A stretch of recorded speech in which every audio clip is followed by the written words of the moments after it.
Hello, lovely people out there. Good evening and a warm welcome to Thai Talk Season 2. And today on this show with us is Miss Rupali Tanna. Welcome, ma'am. And let me tell you something more about her. Miss Rupali Tanna is the headmistress at Joy's Ambli campus, Ahmedabad.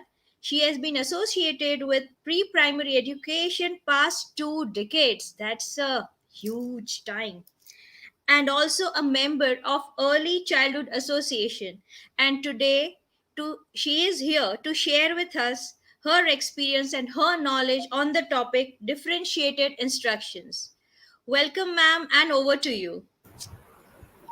Thank you, Mona ma'am. And before I start talking about the topic that I have selected, I extend my heartfelt gratitude to TI Bhavnagar for allowing me twice to be on this platform to share and learn from my fellow educators. And it's a privilege to be on this platform. So thank you, Tai. Thank you, Harsha ma'am. Thank you, Mona, and I love you all. I would wish to continue sharing my understanding with you all. And yes, ladies, wish you all a humid but cherished good afternoon.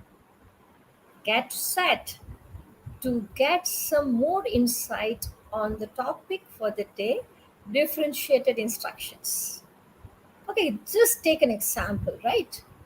What if I'm just assuming that the audience that I have is all young ladies. Young ladies, right? So I'm assuming the age that you all are of is between 25 to 30, right?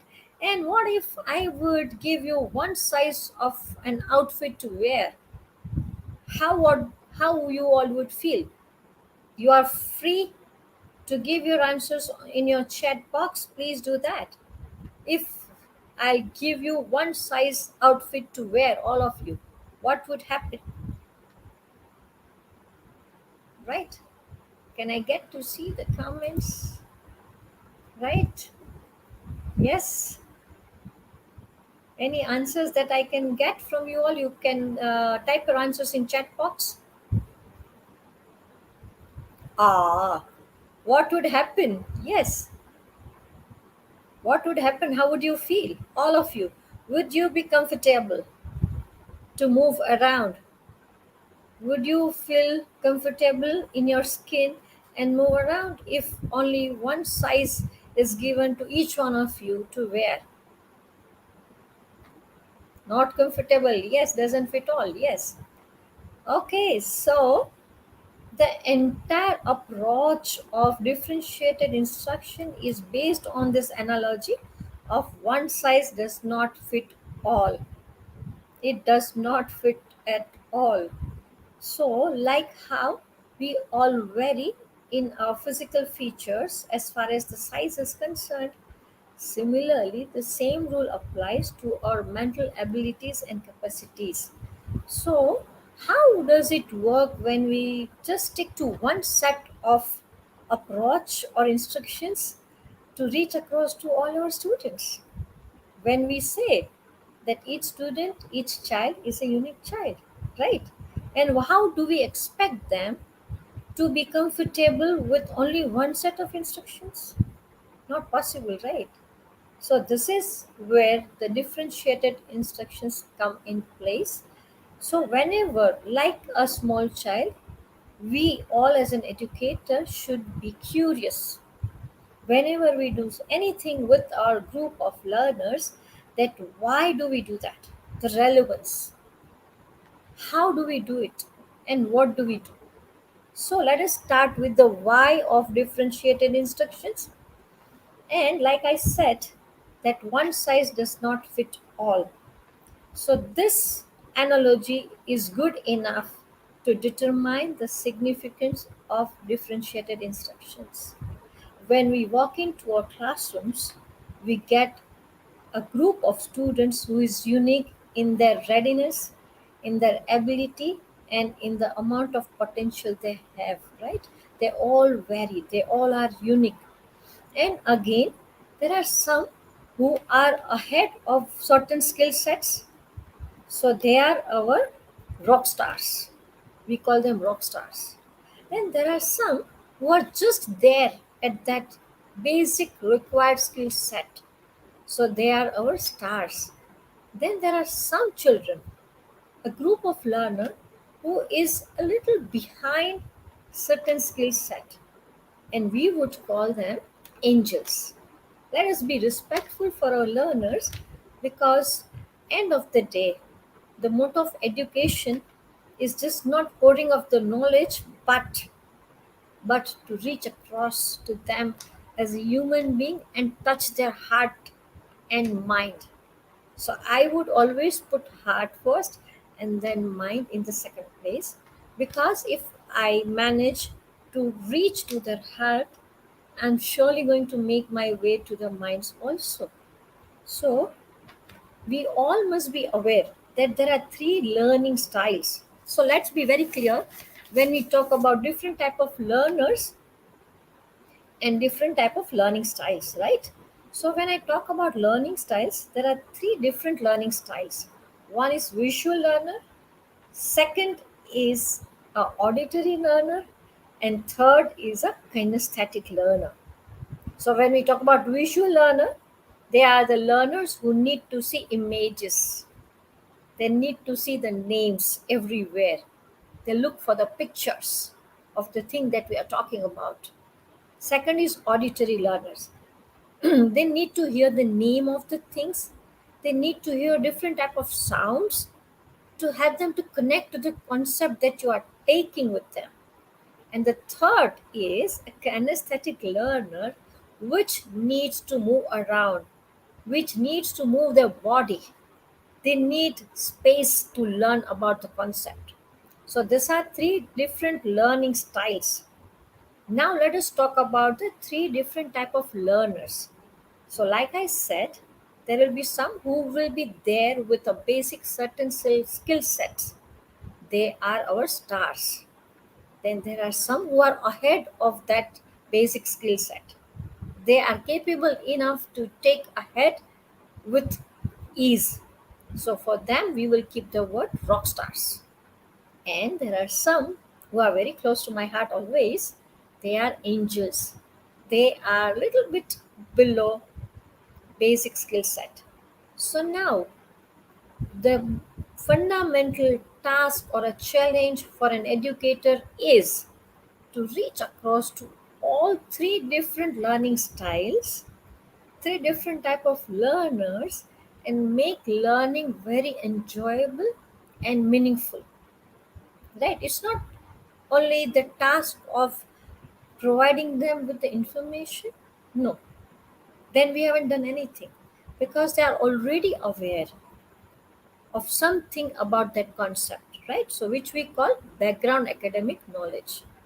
Fine. So all our students will have some knowledge, prior knowledge about the concept in their own way. Our task is to help them, to lift them from there and take them to the next level. And there we will need differentiated instructions, right? So differentiated instruction is basically a process. It is a process or a set of instructions which will enable us to reach across to all our learners, right? It is a set or an approach which enables us to reach across to all our students. Not only that, but it will enable us to maximize their growth and to help them individually succeed and assist them. So whenever we start any concept, we have to be have a clear understanding of three learning styles and three different types of learners. Based on that, we can make use of differentiated instructions. I'm sure all of us are doing it, but not with the clarity of purpose why we are doing it. So we will talk about why we said to reach across. Why do we need differentiated instruction? Because one size does not fit all. That means One set of instruction is not good enough for all our learners. So that is the relevance. Now what? Now what do we do under differentiated instruction is we will individualize our instructions as per the type of learners that we are dealing, keeping in mind the three different learning styles, right?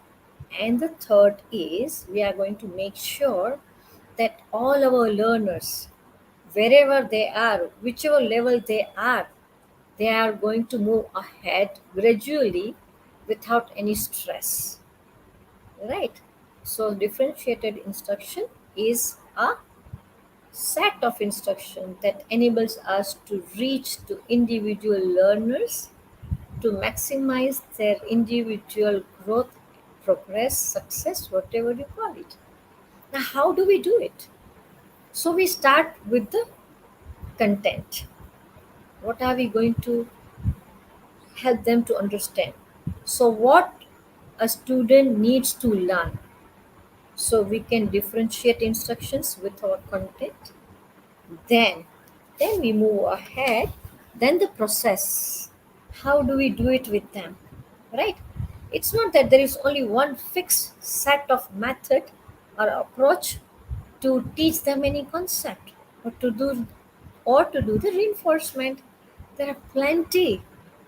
There are n number of strategies which will be available for us, but the real task of an educator is to choose the best for the learners, right? I can have the best of ideas ready on my hand, but what if it doesn't suit the requirement of my learner? Will it help? Give me the answers in your chat box. I may have great of ideas, but what if that is not suitable for my angels? Will it work in the class? Please give me your answers in the chat box. I'm waiting. Yes. Will it help us? Is that of any use? Is that going to be any use to us? Because our rock stars, our stars might get through. But what about our angels? No, they will not. They will not benefit out of it. And the moment, and the moment when we are not, yes, you all are saying no, great.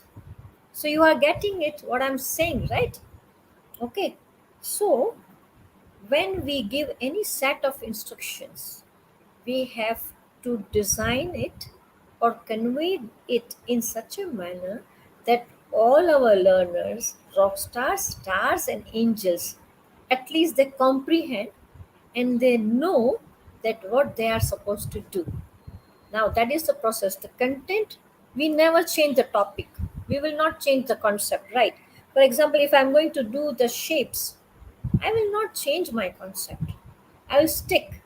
My learning objective would be for the concept of my shape that at the end of session, my children will be able to identify basic four shapes, right? That would be my learning objective. But when I will design my session plan, the strategies that I will use or the instructions that I will use to help all my learners will be varying, right? So I'll be giving you that example also.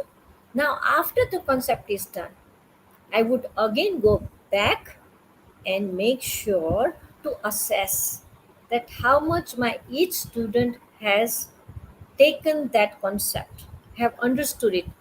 Have they been able to make connections to the real life situation or not? Because simply knowing shapes is not good. It is as good as not knowing it. Because if I will ask you right now that look around in your room and how many types of shapes do you find? Quickly type in your chat box. Look around in your room. Now you have to become a small child, right? Look around in the area that you are sitting right now and look at all the things that are around you and tell me how many shapes are present in your environment. Quickly do that. I'm waiting. Start typing in the chat box. All right, rectangle. And how many? How many of them? Circle, yes. Yes, yes. Yes, square, rectangle, circle. Oh, see, since you all are adults, you are able to make connections, right? You are able to make connections. But now let us take our, I would say, 3-year olds for this concept. And after I have introduced, thank you, teachers. Now, for example, I'm going to do the same thing with my 3-year-old children. I've just talked about the basic four shapes to them. I've shown them. I have let them touch the concrete objects, which is again a very, very important part of the concept. I have to show them the images. I have to let them feel those shape objects, and I have to let them hear the name of those objects. Because as we all know, the more senses you cover in your concept, in your session plans, the better possibilities for them to retain that understanding of that particular concept. So we are going to show them the concrete objects, we are showing them the outlines or the images, we are going to tell them the name of those objects, right? Three things has to happen. They have to feel, they have to touch and feel, right? They have to see it, they have to hear the names, and they have to feel those things. When a child does this repeatedly, these three things using the three senses, there are minimal chances that they will ever forget. Once this is done, now comes the differentiated instructions, right? And I'm again keeping in mind my three learning styles, which is visual, auditory, and kinesthetic, right? So my visual learners, I'm going to show them the concrete objects, I'm going to show them the images, right? So that all my learners are going to see, but my visual learners are going to have the mental representations in their mind. Then I'm going to, with each shape, I'm going to name them repeatedly. This is a triangle, this is a circle, this is a rectangle, this is a square, and I'm going to move my finger around that shape. When I'm going to do that, I'm also going to sing songs related to all shapes, one at a time. So my auditory learners will benefit. And when I'm going to touch and feel those shapes, my kinesthetic. And then I'm going to draw the outline of those shapes on the floor, and I'm going to tell them to walk on the outline or move their finger. So they are feeling it, right? So this is for my kinesthetic learners. So once it is done, now I want to see that how they are taking this concept, how far they have understood. So for example, when I'm going to do the ref- reinforcement with them, so I'm going to, for my, I would start with my rock stars. Those are my group of learners which are ahead of certain basic skill sets. So for my rock stars, I will tell them in the riddle form. I will talk about the characteristics of the shapes and will tell them to identify them based on my riddles, and then get it from the home environment. That is for my rock stars. For example, I will tell them, I want you to go and get an object which has three sides and three corners. So first I'll ask them, which shape is that? And when I have introduced it, I have moved my fingers around the shape, and I've talked about it. That triangle has three sides and three corners. Okay, so they have registered it. I've said it repeatedly. In my song also, while I'm moving my fingers also, when I'm letting them walk on the floor also, right? So they have definitely registered. I'm talking about my rock stars who are ahead of the certain basic skill sets. So they will benefit out of this set of instructions that would be asked in the form of a riddle. I want you to go and get an object which has three sides and three corners. So the child will go and get a triangle object for me. Then I move on to my stars. These are my learners who are there with the basic skill sets. So for them, what I will do is I will draw all four basic shapes outlined on the floor, and I'll provide them the assortment of concrete objects which are of different shapes. So for them to have a reference, I will put one object each in the respective shape. For example, I will put a coin under inside the outline of a circle object. Then I'll pick up a handkerchief and I'll put it inside the outline of a square drawn there on the floor. Then for the rectangle, similarly, I'll pick up something which is of a rectangle shape and I'm going to put that object inside the outline of the rectangle shape. Then I will pick up a toy pizza slice, right? And I will put that slice of pizza inside the triangle outline drawn on the floor. And then I will keep that tray assorted concrete objects of different shapes, right, to them to sort into respective outlines drawn on the floor.